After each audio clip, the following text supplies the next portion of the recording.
All, അസ്സലാമു അലൈക്കും. Welcome back to Silnas kitchen. ഇന്നത്തെ റെസിപ്പി നല്ലൊരു വെറൈറ്റി ടേസ്റ്റി ആയിട്ടുള്ള ഒരു അടിപൊളി ഈവനിങ് സ്നാക്സിൻ്റെ റെസിപ്പിയാണ്. സ്ഥിരമായി വീട്ടിലുള്ള സാധനങ്ങൾ കൊണ്ട് തന്നെ ഭയങ്കര സിമ്പിളായിട്ട് തയ്യാറാക്കിയെടുത്ത ഒരു അടിപൊളി പലഹാരത്തിൻ്റെ റെസിപ്പിയാണ്. എത്ര കഴിച്ചാലും മടുക്കാത്ത, കൊതി തീരാത്ത ഒരു അടിപൊളി പലഹാരമാണ്. അപ്പോൾ ഇതെങ്ങനെയാണ് തയ്യാറാക്കുന്നതെന്ന് നോക്കാം. റെസിപ്പിയിലോട്ട് കിടക്കുന്നതിന് മുമ്പായി സിൽനാസ് കിച്ചൺ ചാനൽ ആദ്യമായിട്ട് കാണുന്നവരാണെങ്കിൽ പ്ലീസ് ഒന്ന് സബ്സ്ക്രൈബ് ചെയ്തേക്കണേ.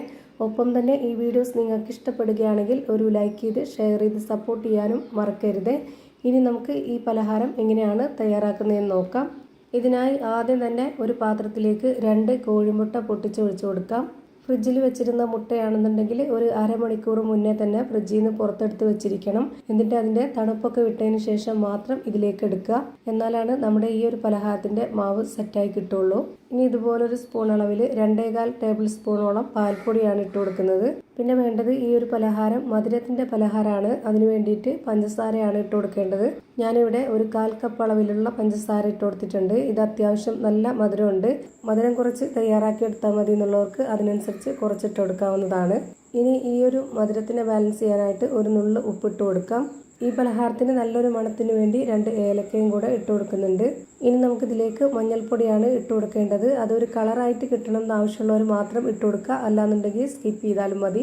ഇനി ഇതെല്ലാം കൂടി ഈ ഒരു വിസ്ക് വെച്ചിട്ട് നല്ലപോലെ ഇളക്കി യോജിപ്പിച്ച് കൊടുക്കാം. അതുപോലെ തന്നെ ഈ പഞ്ചസാര അലിഞ്ഞ് കിട്ടുന്നവരെ ഇതുപോലെ നന്നായിട്ട് അടിച്ചെടുക്കാം. ബീറ്റർ വെച്ച് അടിച്ചെടുക്കുകയോ അല്ലാന്നുണ്ടെങ്കിൽ മിക്സിയുടെ ജാറിലേക്ക് ഇട്ട് അടിച്ചെടുക്കുകയോ ചെയ്യരുത്. അങ്ങനെയാണെന്നുണ്ടെങ്കിൽ ഇതിൻ്റെ പരുവം തെറ്റിപ്പോവും. ഞാനിവിടെ നല്ലപോലെ അടിച്ചെടുത്തിട്ടുണ്ട്. ഇപ്പോൾ പഞ്ചസാരയൊക്കെ നല്ലപോലെ അലിഞ്ഞു വന്നിട്ടുണ്ട്. ഇനി നമുക്ക് ഇതിലേക്ക് ഇട്ട് കൊടുക്കേണ്ടത് റവയാണ്. വറുത്ത റവയാണ് എടുത്തിട്ടുള്ളത്.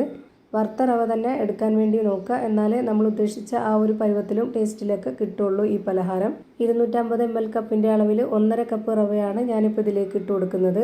ഇതിൽ വെള്ളമോ പാലോ ഒന്നും തന്നെ ഒഴിക്കേണ്ടതില്ല. ഈ ഒരു മുട്ടയുടെ നനവ് വെച്ചിട്ടാണ് നമ്മളിത് നന്നായിട്ട് യോജിപ്പിച്ചെടുക്കുന്നത്. ഇപ്പോൾ ഇതിലേക്ക് റവ മുഴുവനായിട്ടും ഇട്ട് കൊടുത്തിട്ടുണ്ട്. ഇനി ഇതുപോലൊരു സ്പാച്ച് വെച്ചിട്ട് നന്നായിട്ടൊന്ന് ഇളക്കി കൊടുക്കാം. ഒട്ടും കട്ട കെട്ടാതെ നല്ല രീതിയിൽ ഇതുപോലെ ഉടച്ചുടച്ച് ഇളക്കി കൊടുക്കണം.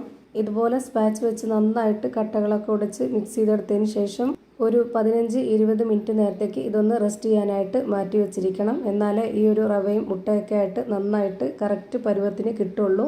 ഈ റവ കുതിർന്ന് വരണം ഈ ഒരു മുട്ടയിൽ.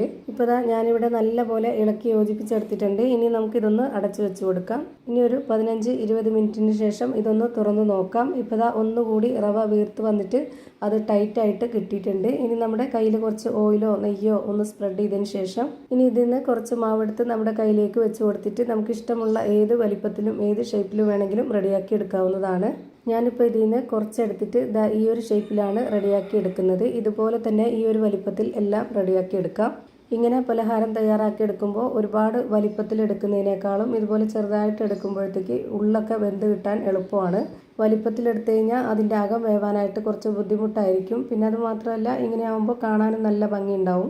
ഞാനിവിടെ എല്ലാ മാവും ഇതേപോലെ 2 പാത്രത്തിലായിട്ട് റെഡിയാക്കി വെച്ചിട്ടുണ്ട്. ഇനി നമുക്ക് ചൂടായി വന്ന എണ്ണയിലേക്ക് ഓരോന്നോരോന്നായിട്ട് ഇട്ട് കൊടുക്കാം. ഇത് ഇട്ട് കൊടുത്ത ഉടനെ തന്നെ മീഡിയം ടു ലോ ഫ്ലെയിമിൻ്റെ ഇടയ്ക്കുള്ള ഫ്ലെയിമിൽ വെച്ചിട്ട് വേണം ഇത് വേവിച്ചെടുക്കാനായിട്ട്. ഒരുപാട് ഫ്ലെയിം കൂടിപ്പോയാൽ പെട്ടെന്ന് തന്നെ കരിഞ്ഞു പോകുന്നുണ്ട്. അതുപോലെ തന്നെ അകം വെന്ത് കിട്ടണമെന്നുണ്ടെങ്കിലും ഇതെല്ലാം ഒരേപോലെ വെന്ത് കിട്ടണമെന്നുണ്ടെങ്കിലും ആ ഒരു ഫ്ലെയിമിൽ തന്നെ എത്ര എണ്ണമാണോ ഫ്രൈ ചെയ്തെടുക്കുന്നത് അത്രയും ആ ഒരു ഫ്ലെയിമിൽ തന്നെ ഫ്രൈ ചെയ്തെടുക്കുക. അപ്പോൾ എല്ലാം ഒരുപോലെ കിട്ടും. ഇപ്പോൾ ഇതിൻ്റെ എല്ലാം ഒരു ഭാഗം വെന്ത് കിട്ടിയിട്ടുണ്ട്. ഇനി അതെല്ലാം ഒന്ന് തിരിച്ചിട്ട് കൊടുക്കാം. ഒരുപാട് സമയമൊന്നും വേണ്ടി വരുന്നില്ല. പെട്ടെന്ന് തന്നെ വെന്ത് കിട്ടുന്നുണ്ട്. അതുമാത്രമല്ല ഈ പലഹാരം എണ്ണ കുടിക്കുന്നുമില്ല. തിരിച്ചിട്ട് കൊടുത്തതിന് ശേഷം ആ ഒരു ഭാഗം ഒരു 30-40 സെക്കൻഡ് മാത്രം വെച്ചിരുന്നാൽ മതി. അപ്പോഴേക്ക് ഇത് വെന്ത് കിട്ടുന്നുണ്ട്.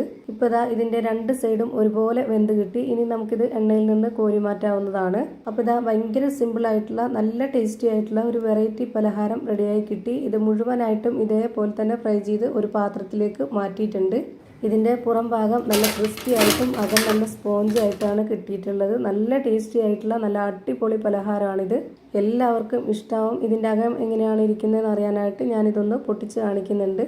അപ്പോൾ ഇത്രയേ ഉള്ളൂ ഇന്നത്തെ വീഡിയോ ഇഷ്ടമായാൽ ലൈക്ക് ചെയ്യാനും കമൻറ്റ് ചെയ്യാനും ഷെയർ ചെയ്യാനും മറക്കരുത്. അതുപോലെ തന്നെ ഞാനിടുന്ന പുതിയ വീഡിയോസ് നോട്ടിഫിക്കേഷനായിട്ട് കിട്ടുന്നതിന് വേണ്ടി സബ്സ്ക്രൈബ് ചെയ്ത് ബെല്ലൈക്കൺ അമർത്തി അതിൽ ഓൾ എന്ന ഓപ്ഷൻ എനേബിൾ ചെയ്ത് കൊടുക്കാനും മറക്കരുത്. പുതിയൊരു വീഡിയോയുമായി വീണ്ടും വരും. Thank you for watching.